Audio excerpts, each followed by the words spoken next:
All right, and we're back for another episode of the Lakers Fast Break podcast. It's Gerald Glassford coming right back at you here from Lakers Fast Break, Pop Culture Cosmos, Inside Sports Fantasy Football, and Game Source. We truly appreciate everyone out there listening to all of our great shows. And if you can, please give us that 5-star review on Apple Podcasts. Plus, if you can like, share, subscribe, follow, or do anything that you can to support us here at the Lakers Fast Break, tell a friend. If they're a Lakers fan, this is what they got to listen to and watch each and every time out. Plus, if they like the NBA and so much more when it concerns basketball, please have them stop by the Lakers Fast Break. You hear that clapping? What a way to start off the road trip. Again, just an outstanding performance, especially doing what I have been talking about now for quite some time, defending the three-point area. Defend. And you know what the Lakers did today, and they did a great job of it. They held the Bucks, which was the number one shooting team from the three-point land at 44%. They held them to 32% shooting from behind the line and basically gave them a second quarter run that just put them back. Lakers then just stayed with them, just stayed even about set 5 to 10 points away, just kept the distance throughout the rest of the game and pretty much staved off any hard charging Bucks rally. And they got the win. They got a good win, a strong win, 113-106. And here today to talk about all the great things going on with today's game. In fact, I love talking with today's game. Is first up, he is the mastermind of LakerHolics.com. You got to go ahead and check out what he's doing today, not only on his Medium.com site, but also LakerHolics.com as well. It is LakerTom. And LakerTom, you've got to be extremely pleased at the performance. I know I've been stressing it, my friend, but the defense at the three-point area has been something I've talked about. All these teams in the NBA, they don't do, but when you do, it certainly pays off. Well, they sort of paid a price for that. They lost 26 points in the points in the paint battle. And it was just a lot of layups, a lot of plays. Let me say this. Let me ask you this. Points.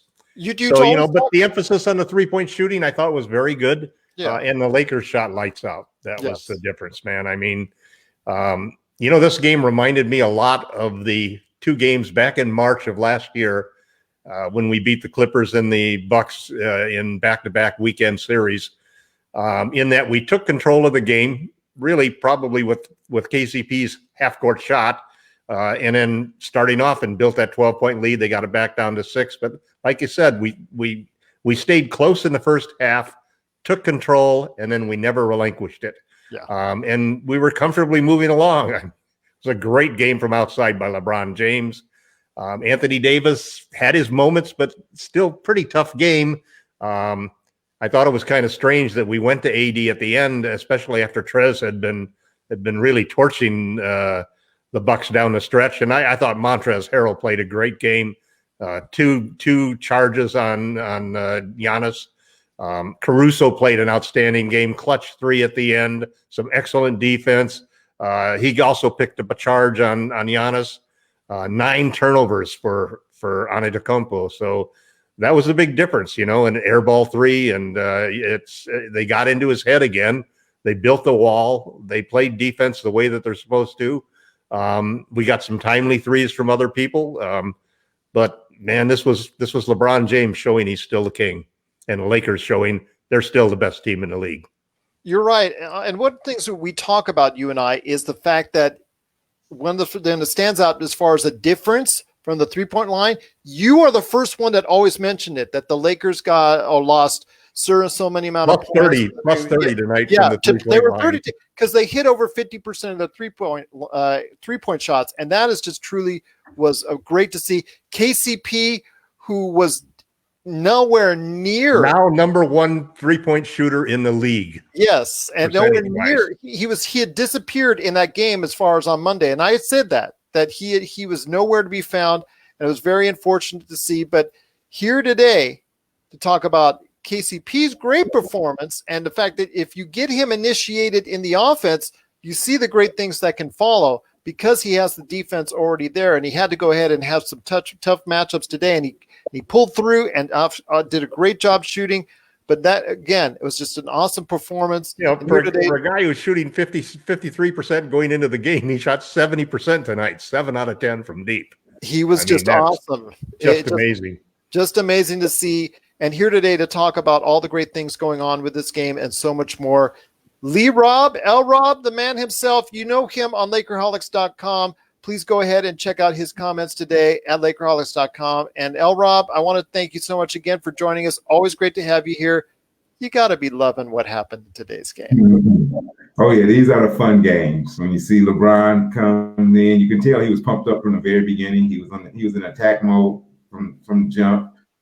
Giannis was too. I mean, he backed Anthony Davis down the first play of the game, and so that's what you want to see. Two great players, great players, great teams coming right at it. So, yeah, but you're right. KCP, after LeBron gave him an earful last game for passing up that open jumper, I don't think we'll see him pass up many open shots the rest of the season. So he had it stuck on automatic. Yeah, so. Well, I wanted to ask you this. In the finals and in the playoffs, especially in the finals, KCP stepped up at the right time. We talked about he's a streaky shooter. We talked about, where he disappears in games before, but he stepped it up at the right time. And today I thought it was his performance that stood out among the rest. Of course, everyone else is going to talk about LeBron and him stamping his MVP claim, which we already knew was there. We already know he was the front runner for MVP. That's not in question. And obviously he stepped it up today with a 34-point performance, excellent performance. But to me, I thought KCP was the difference. I agree 100% KCP. I mean, when you shoot, at one point he was 6 out of 7, and he gave them the separation, and they never could catch back up once KCP, like Tom said, hit the one at the buzzer right going into halftime. So, yeah, KCP is something about some players when they win that championship, they come back with their confidence is at a sky high, and you can just see it. He thinks everything he's shooting is going in, and so far he's close to right. Yeah, and Caruso's not too far behind. He's having that confidence too. We could always argue like we did before if it's based off of his upcoming free agency, but it's got to be somewhat because of the fact that he's a Lakers world champion as well. Yeah, I mean, something about AC when you just want him in the game, man. He just makes the winning plays. So, well, also here today, talking too now. Yeah, I'll tell you, it's great to see his shot falling. Makes him so much more effective player because he was bringing so much to the table. And LRob, you hit it right on the head on not only your great perceptions and LakerTom's perceptions on everything going on today's game, but also here to talk about today's game is with us. He does a lot of great things for Lakerholics.com. You got to check out all of his great articles under the moniker MagicMan, who's looking very tall today.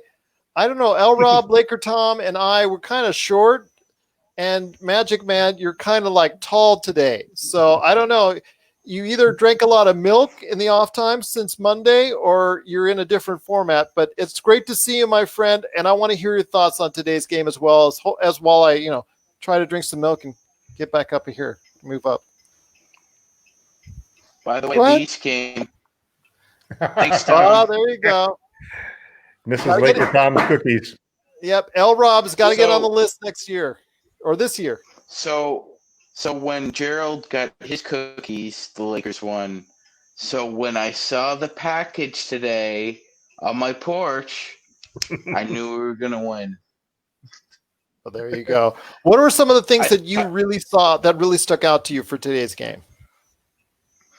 I thought we really made a good adjustment on Chris Middleton. I thought when the Bucks ran their offense through him, that's when they were really running and gunning and being the normal Bucks.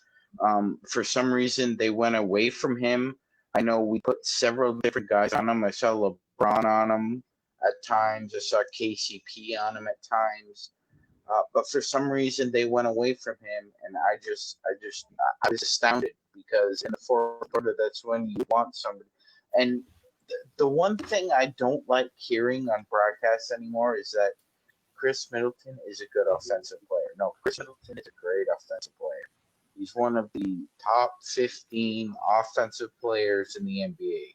Well, here's a little secret I want to pass along to you that I think is like an unspoken secret now in the NBA. He is their player in crunch time. It's not Giannis, and it's not Drew Holiday. It is Chris Middleton. I mean, there are more and more games where we've seen them take the ball and give the ball into Chris Middleton's hands and ask him to go ahead and create or produce the shot. They have a lot more confidence in him going down the stretch than Giannis, and that tells you something. I don't know about you. You're right. It does put him in as far as the upper category in the offensive chain. But as we get into our top 5 NBA teams here later on in the program, it just tells you, is that the right way to go for Milwaukee? That's the bigger question, because in the past couple of years, Middleton's done a lot for them, but is he the right man to put at the top of the billing right there? Is he the man you want to give it to at crunch time? Right. Me personally, I'd put the ball in his hands. I would trust Chris more than Giannis in the stretch. I think Chris is a different type of player than Giannis. He doesn't have his athleticism, obviously his physiognomical gifts, but I think he's smarter than Giannis on the basketball court. He's just a little more in tune with what's going on out there. And he's cold-blooded, but he doesn't, like, here's the thing. I think he has a scoring prowess of a KD light, but he just doesn't have KD's intensity. Yeah, that's true. And a demeanor, but again, that may be a little bit of an issue for Milwaukee to deal with, regardless their reliance on Chris Middleton to go ahead and say, we're giving you the ball each and every time out. Maybe somewhere that Drew Holiday can fit into that mix. But Giannis, because of his game being so limited in certain fashions, that's kind of what teams focus in on at the end of games. But LeRob, I want to hear you on this. And as far as the question I have now is, the Lakers obviously have, when they focus on it, I believe they are the best team in the NBA. When they focus and they're geared and they're poised to go ahead and do what they need to do, especially on the defensive side. We can hear all about somebody else having the number 1 defense in the league. We can hear about someone having the number 1 offense in the league. But when it comes right down to it, LRob, when the Lakers are focused, I believe they have the best team in the NBA, and I think we saw that tonight. Yeah, it's hard to argue with that. They're the champs. When they come out and when everyone's tuned in, AD is becoming a leader. After he speaks, you see them come out with a different mindset, and a lot of it maybe is him just getting himself going. You pretty much know LeBron's going to bring it when it's important games, but AD is kind of wrapping up and taking on some of that leadership too now. So that's a scary thought for the rest of the league. But yeah, the Lakers are the clear-cut favorites. Haven't had a lot of adversity so far this year, though. A lot of other teams have had injuries and guys out and missing time. So Lakers so far has been kind of smooth sailing, not a lot of adversity. So, but that's good. That's a good thing. But yes, the Lakers, Clippers, close second. But the Lakers clearly the team beating. And that's something we'll talk about here in a second. And I have a tendency to agree with you on that. I'll just give people some spoiler warnings on that, because we're going to be discussing the top 5 NBA teams on our list here coming up in a sec. But LakerTom, before we go and head to that discussion, I want to hear a little bit more thoughts on today's game. I mean, again, this is something you and I have talked about before. If they stay focused, they are really hard to beat. And the key, I think, again, was, and I guess I'm going to keep on delving back on it. If you're on the road, you just got to stay close until you find that opportunity. And they found it tonight. And if that's the case, that's a recipe for a winning basketball team. Well, this whole part about staying close, Gerald, is really important, because the Bucks started off in the first quarter just raining threes and scoring at will on drives to the basket. And it was really Kenny who kept us in the game. His three-point shooting right off of the bat was, we never got further back than, I think the biggest lead they had was 5 points. Yeah. So, and there were lots of times when we made some good defensive plays. The thing about the defensive change that the Lakers have made is last year they played drop coverage, which is what the Bucks pretty much play. And that basically means that your center is never going to let anybody get behind him. And you run a pick and roll, that center is going to drop with the roll man all the way in. And that opens up it opens up 3-point shot. It opens up 3-point shots and 2-point shots from the ball handler. And when you watch the game against the Nets, this is what the Nets could not stop, because they were using drop coverage too with DeAndre Jordan. And every time Chris Middleton would drive, he would have an easy 2-point shot, sometimes a 3-point shot. The Lakers shut that down because they're now playing an off defense that is to challenge everything out at the line, to double, to triple, and to trap and hedge on guys to make sure that they force them to stop the ball handler. And the whole theory is, let's keep them from getting to the rim as opposed to blocking the shots at the rim. And they did a great job at it today. They didn't do a good job at the rim with people rotating and so forth, although we saw some good blocks. They blocked 8 shots, which is pretty good for a team. Kuzma had a couple of wonderful blocks. And AD had a couple of blocks. I still thought there were lots of situations. And some of them were when you just don't leave Giannis to pick up somebody driving to the basket. Because you'd rather have a guy try to make a hard layup, and they made some good ones. Drew Holiday, I thought, had an excellent game. Was very tough. I was glad to see that he didn't hit from outside, and that's been his weakness, really. He was 2 for 7 from deep. But, a lot of good contributions from the Lakers in various points. Kuzma had some excellent rebounds in there. Timely 3-point shooting from Caruso. Morris had sort of a poor game, at least when you look at it from an eye test, but he ended up with the second best plus minus of the Lakers. So you got good contribution across the board.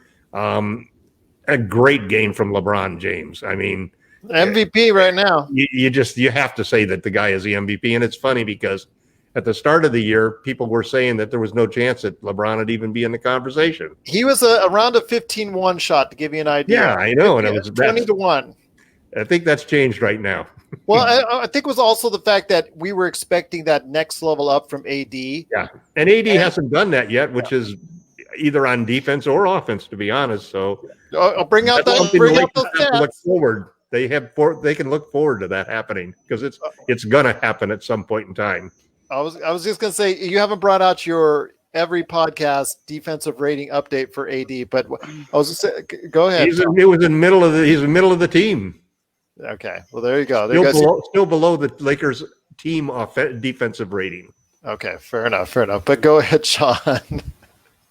Go ahead. He was 18, 9, and 6 today. Like 90% of big men in the NBA would kill for a stat line like that. But this was a subdued game for him.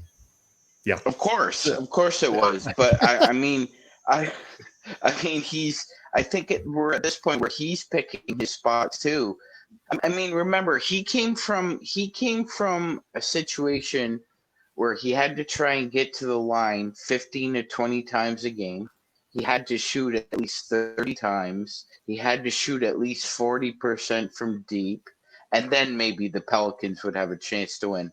He's got so many more options now as a Laker. And he's also talked about the Marc Gasol effect. And Serge Ibaka and Kawhi Leonard talked about this when he was in Toronto as well. The ball moves a little bit more when Marc Gasol is on the floor. Guys have increased assist percentages when they play with Marc Gasol. So I think Gasol has had a big influence on AD's ability to be comfortable with facilitating.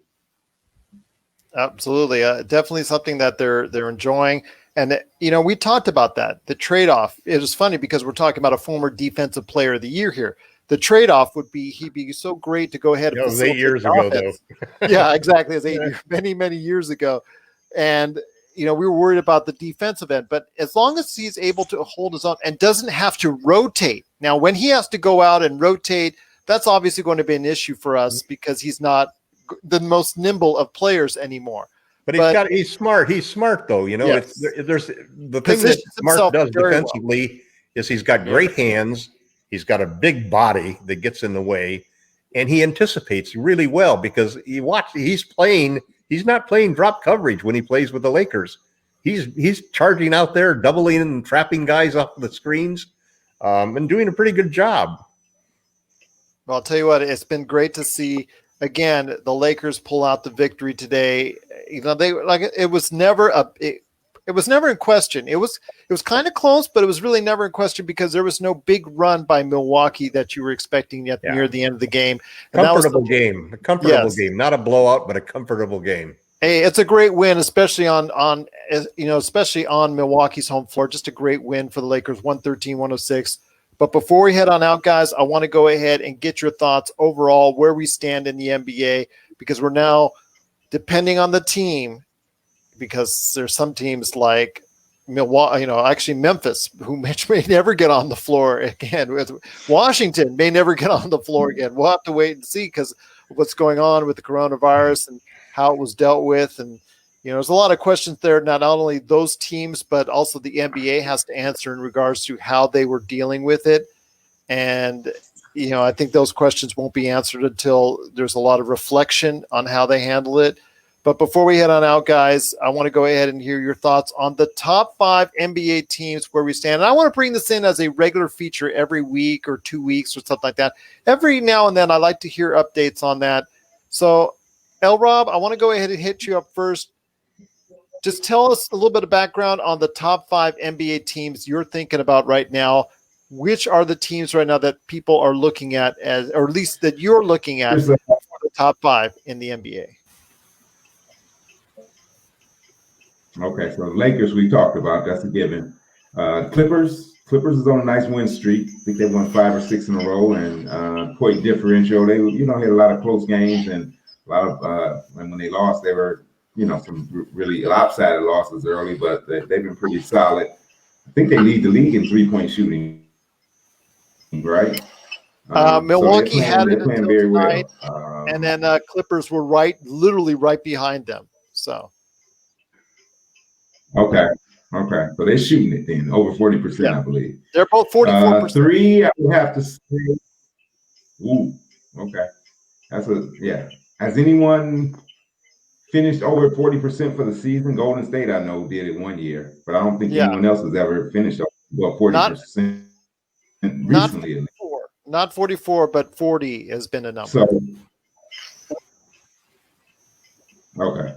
So I like Utah's playing good, so I'll put them in my top 5. They were a little choppy earlier in the season, but they won 6 or 7 in a row, so they're rolling along pretty good. In the East, of course, you got to put Brooklyn in there. I mean, they, with those 3 guys, they are, if they're not, their record may not reflect it right now, but they're definitely top 5. And the 5th team, oh boy, that's a tough one. Philadelphia. Denver's finally playing good, but they had too many early stumbles for me to put them in the top 5. I guess I'll go ahead and go with Philly to round out the 5. Boston's been. What about a team like Boston? Well, Tatum's missed the last 3 games, so I think the Knicks blew them out. Then they blew a big lead against Philly, so I would have to give Philly the nod over them just because they just beat them head to head. I think they play again tomorrow night. So yeah, so that's a great list. 5. That's a great list right there. That's LRob for you. That's a great list, LRob. I cannot thank you enough for sharing that with us. All right, Magic Man, I'll give it over to you. Your thoughts on the top 5, since you're taller now and since you've grown since our last podcast. I want to hear your thoughts on the top 5 NBA teams right now, in your mind, in your opinion, that people need to be looking at, and your overall top 5. Overall top 5: Lakers, Clippers, Jazz, Bucks, Celtics. Very interesting. Why no Brooklyn? That game where they allowed Sexland to beat them in double OT was a little not quite. A little worried about their defense, huh? Yeah, that's what you should be. Even with picking up a big man in the buyout market, I'm just I don't think this year that defense is going to be a work in progress. I think that's the best they can hope for. There you go. That's some great thoughts right there for you. And you're right. The defense in Brooklyn is something to worry about because they're going to have to try and outscore everybody. And I mean everybody, even a team like Cleveland that's playing well above its head, and they're just at around 500. So, if they're going to have to do that, and there's going to be a struggle defensively for them each and every time out. LakerTom, I want to hear your thoughts on the top 5 NBA teams right now going, because it's very interesting to see the landscape. I mean, I think you could put realistically 7, 8, or even possibly 9 teams in that mix, but we all know who starts at number 1. Yeah, I actually look at it from a standpoint of tiers. There's a tier with the Lakers in it and nobody else. And then there's a second tier, I think, with the Clippers in it and nobody else. And then there's a third tier that there's a bunch of teams in there, and I'd probably say my third team at this point in time is the 76ers. I think Embiid is playing fantastic. He's playing like an MVP candidate. And it's hard to be an MVP candidate when you're a center and you don't have the ball in your hands all the time. After them, as the fourth best team, I probably still think the Bucks stand in there. I think they'll finish the season that way. They have such a good offense and they're such a good shooting team that there are very few teams that have somebody who can really wall off Giannis the way that the Lakers can. So I'd put the Bucks as number 4. And as the fifth team, I think it's probably still the Nets. The Kyrie hurts their defense because he is an easy guy to pick on, and he's an easy guy to isolate and get switches on.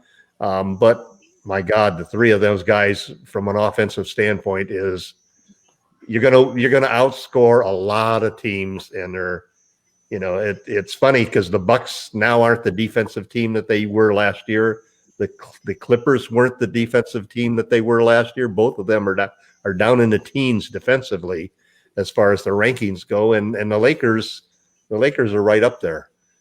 So I have to, as for a fifth team, did I name 5 or did I just do 5? I think you did. I did 5, yeah. I think that the thing that is separating the Lakers from everybody else on a tier of their own is their defense. And I think potentially what separates the Clippers on a tier of their own as the second best team is going to be the fact that even though they haven't shown it yet, they have the defensive pieces in Kawhi and PG to really be an elite team. I agree with you, except for the fact one caveat. If the Clippers continue to shoot 45% as a team, the Lakers need to be concerned. Then again, if the Lakers hit 40% of their threes or 50% right now, the rest of the NBA needs to be concerned. But as much as I want to say that the Lakers are going to continue their hot shooting like that, I also don't think that the Clippers can continue to shoot 45% of the team, just as I don't think Milwaukee could continue to shoot like they showed tonight, continue to shoot. Every one of those teams will be happy if they finish the year at 40. Exactly. So that's what I'm saying. Yeah, but if the Clippers, hold on, Sean, if the Clippers, because I want to mention on my 5, the Clippers, if they can shoot 45% in a game against the Lakers, they're going to give the Lakers a run for the money. Simply because simply because of the fact it goes down to the Lakers not guarding the 3-point area, and when they do, they'll win. When they don't, it's a challenge. But again, the Lakers, I think right now, when they focus on the defensive end like they did tonight, they're in a class by themselves. But also, I agree with you that the Clippers are playing in a class by themselves as well. So you've got these two teams that are better than anyone right now because they're glaring weaknesses with all these other teams. With Milwaukee, their depth is, as you see tonight, is just not there anymore. Like they got outscored 30-something to 9 on the bench. Yeah, the Lakers really, and their bench was 0 for threes. I mean, the same questions that you heard last year about the Lakers 3 through 10, you're going to hear all year long about the Bucks 4 through 10 continuously, time and time out, as you will with Brooklyn. And with Brooklyn, the fact that they have the better 3 than Milwaukee's top 3, they might have issues as well, especially on the defensive end. So, I mean, you're going to hear that back and forth. But I think Brooklyn, to me, is a little teeny bit better team right now than Milwaukee. So I'm going to go ahead and set it off like this. The Lakers at number 1, Clippers at number 2, Utah at number 3, Philadelphia number 4, and Utah and Philadelphia, you want to give them props, especially Utah, which is just going under the radar and playing a lights-out basketball. LRob hit it on the head when it comes to Utah because of the fact that they started off slow and struggled, but again, have now really found a niche and are playing really good basketball. So they're number 3. Philadelphia, second in the MVP voting right now for me would be Joel Embiid. Simple as that. And if anybody has any issues, I'm sorry. I'm just going to show you the numbers right there. LeBron's number 1, Embiid's number 2, because the Clippers, both those players, when you've got Paul George and Kawhi, they've been trading great games from each other. So I think right now it's LeBron and Joel Embiid right now, number 1 and 2 in MVP. So Philadelphia is my number 4 overall team. And number 5, I'm going to probably say I'm leaning ever so slightly towards Brooklyn just because of the fact that they're going to outscore almost anyone except for the Cleveland last night. I mean, as long as they can get any kind of defense at all, they are a force to be reckoned with, especially with that triumvirate. I think their triumvirate is a little bit better than Milwaukee's Bucks big 3. But going forward, we'll see if the big 3 concept works or the fact that you need some depth behind it. That could be the issue. And also the fact that these teams, both those teams, like you said, Tom, are hurting on the defensive end. That's going to be a lot of problems right there for you. But also look out for if Dallas starts to get it going, Denver could start to get it going at any point in time. Those are teams right there that people have to watch out for. I know people are still talking about Portland a little bit, but it all depends on Portland. They don't have the defensive edge either. And, of course, Boston is another team that people really need to talk about. That duo of Brown and Tatum are really, really good. I'm sorry it's the Celtics. I'm sorry I'm saying the Celtics, but you know what? You got to admit they're really good. But, the theme of this whole season, I think, when you really look at it so far, and I think it's going to hold out this way the rest of the year, is 2 superstars and a deep, deep talented team versus 3 superstars and a not so deep, not so talented team. Because you can have a situation where today, like Dennis Schroeder had an awful game. Yeah. But he had so many other people on his team picking up the slack. Yep. He could go forward to have an awful game today. The Lakers depth. Yeah, it's the same thing. I've been trying for a week to write an article on what players should the Lakers trade for if they could make it. Basically the article was titled "Who do the Lakers trade for when they don't really need to make a trade?" And I haven't been able to find a trade that I like at all. I went to Trade NBA, played around for an hour yesterday, and I couldn't find anything that I liked. Because part of it is I don't want to give up any of the guys we got. And there you go. and you still can't. I don't care if you have 3 superstars, or even if Brooklyn was able to get a 4th superstar, if you don't have the depth, it's hard to create camaraderie, especially with 3 guys who need the ball. That's one of the things that the Lakers have that nobody else has. And over a long season and over a season that with COVID involved, a season that could end up with a lot of teams, a half a dozen teams not playing 72 games, and positions in the playoffs being determined by the percentage rather than the number of wins. We could very easily see the Lakers pull away. And I think that this is what's going to happen. They're going to separate themselves because there are no other players in the league who are better individually than LeBron and AD. And there's no other team that has the depth of talent and the number of good players that the Lakers have. Well, I'm just going to say this, my friend. If the Lakers do go out and predict or go out and win what you and I had predicted, 6-1 or 7-0, and in about 3 or 4 games, the Clippers go out on their 7-game road trip and don't find that same kind of success, you will start to see that separation right there that you're asking about. I think that's going to be a test where the Lakers and the Clippers stand on their road trips that are both coming up. In fact, the Lakers are starting it right now. Yep. And if the Lakers don't find that trap game in Detroit, I wonder who called for that one. But LRob's going to have to carry us through in the Detroit game, man. Yeah, there you go. But I think back to back. That was not Jamie that said that. Yeah. Okay, but Sean, you wanted to go ahead and interject. I apologize for keeping you waiting, my friend. Oh no, that's all right, Gerald. I was just gonna say, do you really think the Clippers can get to a finals without a traditional point guard? I mean, Miami did it, but that was the I think they'll bubble. That find was one. a different I think they'll find scenario. one.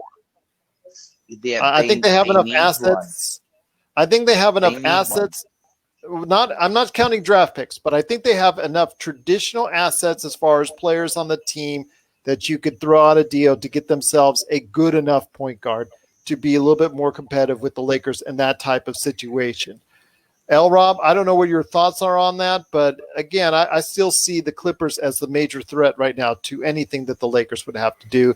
I still see the Lakers standing up above the rest, but the Clippers, I think, are probably, if there's any team I'd say right now that stands a chance of competing with them, it's them right now. Definitely the Clippers. But let me go back on one thing on the MVP race. I gotta show Joker some love. He has been carrying that team Triple double. from the beginning. Murray was horrible early in the season, and Joker, I mean, his numbers have been very consistent. So even though that team, I know MVPs teams have to have a certain, winning percentage to strongly be considered. But I expect Denver to, get back up to playing 600 ball, and Joker's gonna he should be right up there with LeBron and Embiid. But getting back to your question, though, yes, the Clippers are the team. It's the only team that I'm looking at with some concern. That's the only team, Absolutely. in the league. In the league, nobody in the East really scares me.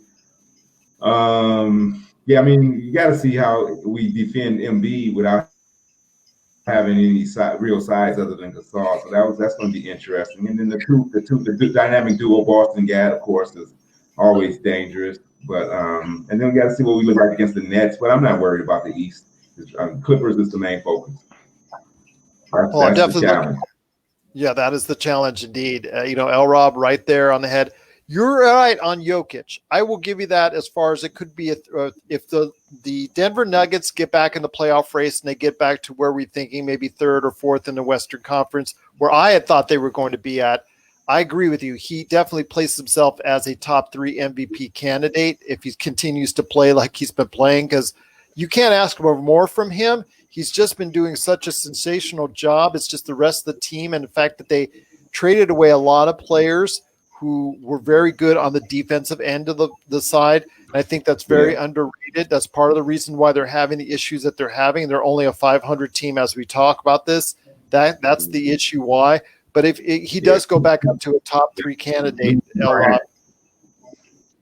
I mean, if they go up to third or fourth place, he's going to be definitely in that mix. But guys, it's been a great conversation. I hope that you guys will be returning when we head to Chicago, that traveling town. Yeah, going to Chicago, Chi-Town.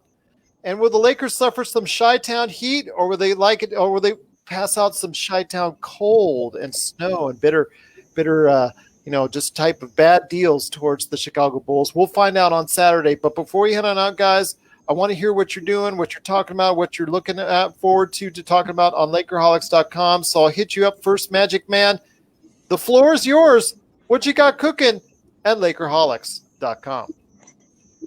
Well, actually, right now, Gerald, actually, I'd like to give a shout out, if I could. Happy birthday to one Detlef Schrempf. He was one of my favorite swingmen from the 90s. He was, I think he was one of the first what you would call 3-and-D drafted stash players. Drafted, this lanky German kid, and he grew up to be a 6'8" shooting machine for those Seattle teams. And those Saturdays, I dreaded playing the Supersonics because I knew come down to the final 2 minutes and Schrempf would hit a big shot. But I was always hoping Nick Van Exel would be able to get him back. Sometimes he did, sometimes he didn't. But shout out to him. And that's all I got tonight. All right, but you still are willing to provide many comments on Lakerholics.com. LRob, any last thoughts on the way out, or anything that you're working on as far as comments? Maybe some comebacks for LakerTom? No, I'm just just feeding off of whatever Tom puts out there. But I'm just looking forward to the next game against Chicago. Everybody plays their best against the Lakers, so the Bulls will be sky high. They're putting up a ton of points. So, if the Lakers come out with a lackadaisical attitude, the Bulls could easily beat them. So I'm not expecting that, but you know, Well, they we'll almost see. It should be an exciting coming game. home. Well, they surprised they surprised the Lakers when they 2-point win played in LA. Yeah, they could have very easily won that game because the Lakers were caught sleeping again. So you're right. If they do that, if they have that same kind of effort in Chicago, that could be a difference maker. But I have a feeling coming off the statement game in Milwaukee, I think their team comes off with a lot of confidence. Do I expect them to hit 51% from the three-point area? No. But I expect him to overall have a good game and be able to take the game. But before we end out, LakerTom, I know you're working on a article at least, hopefully some articles or a lot of good things at LakerHolics.com. Yeah, I think I've been, as I was stressing a little earlier, I really am working on something that's related to just the value of depth, the value of having so many different options, the value of Dennis not having a great game and we don't hardly feel it. And I think that there's a 2 or 3 guys that I've been really impressed with. KCP, obviously, I think Kenny has really come into his own. He's chasing guys at the 3-point line and nailing threes. As I said, he's now the number 1 3-point shooter in the league. I also think that Alex Caruso has played well. He only played 3 minutes in the first half.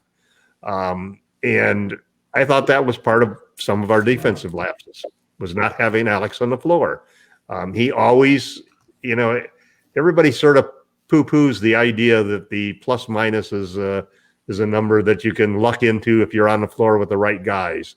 But I've found if you keep looking at that over and over, and you look at the guys who finished the season with high plus minus ratings and high net rankings in the advanced stats, they're usually guys who do all of those little things that really count, and they're sort of the glue that holds the team together. And they set the screens, they make the steals, they get the clutch rebounds and so forth. And another guy I think who's done a much better job than people give him credit for is Kyle Kuzma.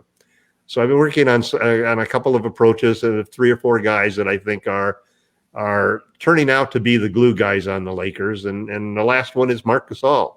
The impact that Gasol has just by the simple reality of stretching the floor. Even though he only took 1 3 out there, you could see that their center every single time, Lopez was not down there in the blocking. He was not playing the typical drop coverage that they normally play because he couldn't leave Mark sitting out all alone. And those 4 guys have really made a difference. And I could easily have picked up 3 or 4 other guys. Schroeder didn't have a good game tonight, but Dennis has been just terrific for the Lakers. So I think, again, we're going to win it because of LeBron and AD. But if you just had LeBron and AD and you didn't have the terrific mix of talent and depth that we have behind them, the Lakers wouldn't be where they are, and they wouldn't end up winning a championship. They would become, and that's the problem with trading. If we trade away a whole bunch of those guys for Zach LaVine, for example, we become the Brooklyn Nets. A better version of the Brooklyn Nets, I'm sure, but still the Brooklyn Nets, a team that doesn't have the kind of depth to be able to go out there and play a 10 or 11 man rotation with confidence in every one of those players contributing. I'll tell you what, there's more to talk about again when you're hit by LakerHolics.com. Please be part of the conversation where LRob and also MagicMan, they're there quite frequently. Jamie Sweet with his 5 great things. LakerTom's there. There's so many great people that are part of it. And I want to go ahead and wish everybody continued safety, continued health. And we're just so happy to be a part of everything going on with LakerHolics.com. So please check out everything that's going on today at LakerHolics.com. But LRob, I hope you come back again. on Saturday. It's going to be another kind of early game for us here on the West Coast. So hopefully you'll be part of us once again. We get a chance to stop by? I will try my best. Okay, well, the door is always open for you. I know LakerTom scares me, so I'm always reluctant to come on the show myself, but I will go ahead and continue to come on the show, and we'll be back.